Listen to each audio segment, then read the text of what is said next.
Good morning students, this is our last and final video जो हम अपनी science का जो फर्स्ट चैप्टर है matter in our surrounding discuss कर रहे थे। और हमने इससे पहले इवापोरेशन समझा था। इवापोरेशन का मतलब होता है कोई भी जो लिक्विड होता है उसके जो सरफेस पार्टिकल्स होते हैं उनकी काइनेटिक एनर्जी जब बढ़ जाती है तो वो सरफेस से बाहर निकल जाते हैं और इस तरीके से जो हमारा लिक्विड है वो इवापोरेट होना शुरू कर देता है। तो बेसिकली कौन कौन से फैक्टर्स होते हैं जिसके ऊपर इवापोरेशन जो है वो डिपेंड करता है। तो इसके लिए हम एक एक्टिविटी करने वाले हैं। इसके लिए हमें क्या करना है कि 5 ml पानी लेना है एक टेस्ट ट्यूब के अंदर और उसको किसी जो विंडो है उसके पास में या फैन के नीचे उसको रख देना है। इसी तरीके से जो है हम लोग 5 ml पानी लेंगे एक ओपन चाइना डिश में, क्योंकि जो टेस्ट ट्यूब है वो इतनी ईजी होगी लेकिन जो चाइना डिश होगी वो इतनी मतलब उसका जो सरफेस एरिया वो इतना ज़्यादा होगा। और उसको भी हम किसी विंडो या फैन के नीचे रख देंगे और उसके बाद फाइनली जो है हम take 5 ml of water in a open china dish and keep it inside a cupboard for और शेल्फ इन योर क्लासरूम। और जो हमारे को जो तीसरी जो हमें पानी लेना है 5 ml उसको भी अगेन चाइना डिश में लेना है, लेकिन उसको हमें अलमारी या शेल्फ के अंदर रखना है। उसके बाद हम लोग क्या करेंगे, रूम टेम्परेचर को रिकॉर्ड कर देंगे और उसके बाद में टेक द टाइम और the days taken for the evaporation process in the above cases. और जो है सेम एक्टिविटी हमें रेनी डे पे भी करके देखनी है। तो जो इस एक्टिविटी से हमें साफ पता चल रहा है कि जो चाइना डिश जिसको हमने विंडो के पास में रखा हुआ है उसमें इवापोरेशन की रेट जो है वो सबसे ज़्यादा हम देखने को मिलती है। और जिसके अंदर जिस चाइना डिश को हमने कबर्ड के अंदर रख दिया था वहाँ पर इवापोरेशन सबसे कम जो है हमें ऑब्जर्व होने वाला है। तो इस एक्टिविटी से हम कुछ जो है ऑब्जर्वेशंस निकालते हैं, कुछ कंक्लूजन्स निकालते हैं। तो हमें दिखाई देता है you must have observe that the rate of evaporation increases with, कब इंक्रीज़ होगा, अगर हम सरफेस एरिया को बढ़ा देते हैं।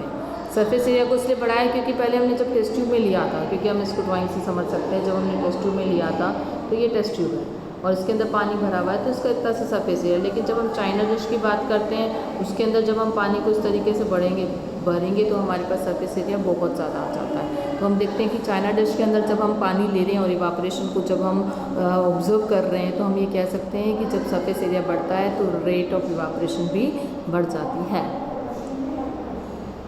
क्योंकि ज़्यादा सरफेस होगी तो ज़्यादा पार्टिकल जो है आसानी से एस्केप हो जाएंगे इसलिए। With the increase of the अभी जो है with the increase of the temperature more number of particles get enough kinetic energy to go into the vapour stage. और दूसरी इंपॉर्टेंट चीज़ ये होती है कि जैसे हम लोग टेम्परेचर बढ़ता है तो हम ये देखते हैं कि क्योंकि टेम्परेचर के साथ साथ में उनकी काइनेटिक एनर्जी भी इंक्रीज़ हो जाएगी और जैसे वो ज़्यादा काइनेटिक एनर्जी गेन करेंगे तो ईजिली क्या करेंगे, वेपराइज हो जाएंगे।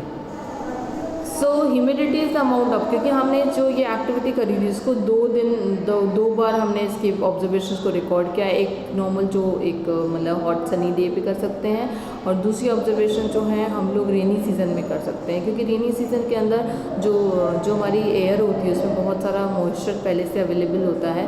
इसलिए जो है कि उस टाइम अगर हम रेनी सीज़न में सेम एक्सपेरिमेंट को परफॉर्म करेंगे तो इवापोरेशन की रेट जो है वो बहुत कम होगी। लेकिन अगर हम इसको हॉट सनी डे पे करते हैं क्योंकि वहाँ पर उस वक्त गर्मी ज़्यादा होती है और जो हीट होती है हीट ज़्यादा होगी तो डेफिनेटली रेट ऑफ इवापोरेशन भी ज़्यादा होगा। Humidity is the amount of water vapour present in the air and the air around us cannot hold more than a definite amount of water vapour eight A given temperature. इसका मतलब ये होता है कि जो हमारी एयर होती है, जो भी हमारे आसपास एयर है उसके अंदर छोटे छोटे वाटर पार्टिकल्स होते हैं, लेकिन एयर की अपनी कैपेसिटी है वो बहुत ज़्यादा वाटर वेपर्स को होल्ड नहीं कर सकती है। तो अगर जितनी इसके अंदर वाटर वेपर्स प्रेजेंट रहता है that is called as the humidity. And increase in the wind speed, ठीक है। तो अगर हमारी ह्यूमिडिटी ज़्यादा है तो रेट ऑफ इवापोरेशन कम हो जाएगा। दूसरी इंपॉर्टेंट चीज़ होती है कि जब हम देखते हैं कि जब हम कपड़े सुखाते हैं और अगर हवा बहुत तेज़ चल रही होती है तो हवा से जो है कि क्या होता है, कपड़े हमारे जल्दी सूख जाते हैं। इसका सबसे बड़ा रीज़न क्या है? इसका सबसे बड़ा रीज़न यह है कि सपोज़ हमारे पास में जैसे सपोज़ कि हमारे पास में एक लाइक ये हैंग की इस तरीके से हमने इसको वो मतलब हैंग किया हुआ और इसको हम क्या कर सकते हैं, सुखाना चाहते हैं। तो जो इसके सरफेस से जो वाटर है वो इवापोरेट होगा तो हवा इसको बहा कर लेके जाती है, फिर और पानी इवापोरेट होता है, हवा इसको बहा कर लेके जाती है, फिर और इवापोरेट होता है, हवा के साथ में ये मूव कर लेता है। तो उस कंडीशन में अगर स्पीड ज़्यादा है हवा की तो डेफिनेटली जो है रेट ऑफ इवापोरेशन भी क्या हो जाएगा, बढ़ जाएगा। क्योंकि जो है जैसे ही पानी वेपराइज हुआ, पानी जैसे इवापोरेट हुआ तो जो वाटर वेपर्स हैं हवा के साथ दूसरी जगह पे चले जाते हैं। तो जो हमारी एयर है वो और ज़्यादा वाटर वेपर को होल्ड करने की कैपेसिटी रखती है। So how does evaporation cause cooling? हमारे पास कुछ और चीज़ें भी होती है। कूलिंग मतलब जैसे हम जानते हैं कि जो हमारा कूलर होता है उसमें जब हम लोग गर्मी के मौसम में जब उसको चलाते हैं तो उसमें ठंडी हवा आती है, लेकिन जैसे बारिश हो जाती है तो चिपचिप सा होने लग जाता है। सो बेसिकली ये होता है कि कूलिंग किस तरीके से हो रही है। हम लोग अपने घर में जो पीने का पानी होता है वो मटके के अंदर रखते हैं। स्टील का अगर हम कोई जो कंटेनर होगा उसमें रखेंगे तो पानी इतना ठंडा नहीं होता, तो इसमें भी एवापोरेशन फिनोमेना जो है वर्क करता है। In an open vessel, the liquids keep on evaporating. The particles of the liquid absorb energy from the surrounding to gain the energy lost during the evaporation, and this absorption of energy from the surrounding make the surrounding cool. तो यही चीज़ होती है। जैसे इसमें इन्होंने कुछ हमें simple phenomena दे रखा है। What happens when you pour some acetone? जैसे हम लोग नेल पॉलिश रिमूवर का इस्तेमाल करते हैं, अगर हमारे हाथ में जो है नेल पॉलिश रिमूवर अगर जो हमारी पाम होती है इस पर गिर जाता है तो हमें ठंडा ठंडा महसूस होता है, क्योंकि जो नेल पॉलिश रिमूवर होता है वो हमारी जो पाम की जो एनर्जी है उसको खींच लेता है।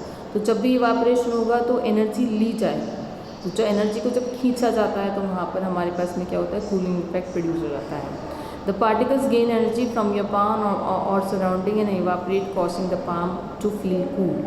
So after a hot sunny day, people sprinkle water on the surface or the open ground because a large latent heat of vaporization of water helps to cool the hot surface. जैसे गर्मी का मौसम होता है तो लोग बहुत क्या करते हैं कि बाहर की तरफ जो हमारा मतलब एरिया होता है उसमें पानी छिड़कते हैं या छत के ऊपर पानी छिड़कते हैं, तो हम देखते हैं कि वो जल्दी से क्या हो जाता है, ठंडा हो जाता है, क्योंकि जो हमारी जो रूफ़ है वो पूरा दिन गर्म हो जाती है। जैसे उसके ऊपर पानी गिरता है तो वो इवापोरेट होता है, तो इवापोरेशन जो है हीट को खींचता है, जिससे हम लोग क्या करते हैं कि हम कूलिंग इफेक्ट जो है प्रोड्यूस कर सकते हैं।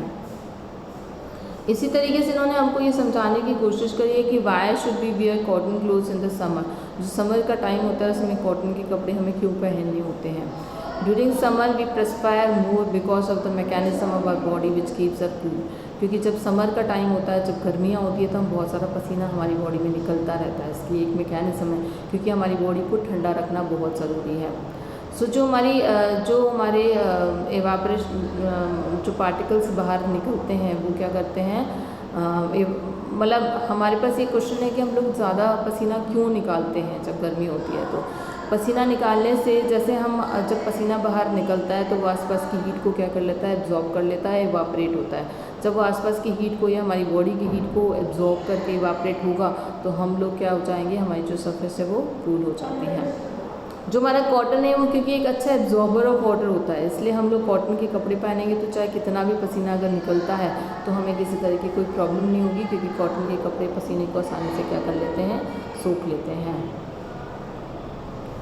Why do we see water droplets on the outer surface of a glass containing ice cold water? एक बहुत इंटरेस्टिंग फिनोमेना है कि हम लोग जो है कई बार क्या करते हैं, ठंडे पानी से भरते, बिल्कुल आइस कोल्ड, मतलब आपने ग्लास लिया, उसके अंदर पानी भरा और उसमें बहुत सारी आइस क्यूब को डाल दो और अगर आप इसको टेबल पे छोड़ देते हो तो कुछ समय बाद हम लोग क्या देखते हैं, कुछ समय बाद हम देखते हैं कि जो हमारी ग्लास की सरफेस होती है उसके ऊपर छोटी छोटी वाटर ड्रॉपलेट जो है वो इस तरीके से हमें दिखाई देती है। अब ये जो वाटर ड्रॉपलेट्स आपको दिखाई दे रही है तो ग्लास के अंदर जो पानी भरा है वो नहीं होता है। इसका जो रीज़न है वो क्या है कि जब हवा यहाँ से गुजरती है तो जैसे ही वो इस ठंडे ग्लास के कॉन्टैक्ट में आती है तो उसके अंदर जो वाटर वेपर्स हैं वो क्या हो जाती हैं, कंडेंस हो जाती है, और वो वाटर ड्रॉपलेट में लिक्विड में कन्वर्ट होने के बाद में क्या हो जाती है, लिक्विड में कन्वर्ट होने के बाद में आपको सरफेस पे नज़र आती है। Okay, so this is the phenomena by which we can understand why we observe water droplets on the surface of a glass containing ice cold water. हम ये सोचते होंगे कि जैसे हमारे पास अगर ग्लास है उसमें से पानी बाहर कैसे आता है, वो एयर के अंदर जो ह्यूमिडिटी रहती है या वाटर वेपर्स होती हैं वो बेसिकली ठंडे होने के बाद हमारी ग्लास के ऊपर हमें छोटी छोटी ड्रॉपलेट्स जो है वो दिखाई देती है।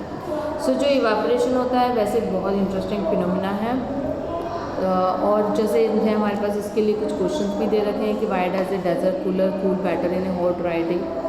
हॉट ड्राई डे में जब कूलर का इस्तेमाल करेंगे तो जो उसकी सरफेस होती है उसके ऊपर से जो पानी है वो बहुत जल्दी इवापोरेट हो जाएगा, और इवापोरेशन की वजह से हम लोग जो है एक मतलब जो है कूल एयर की फीलिंग आती है। लेकिन अगर जैसे सपोज़ कि अगर हम लोग जो है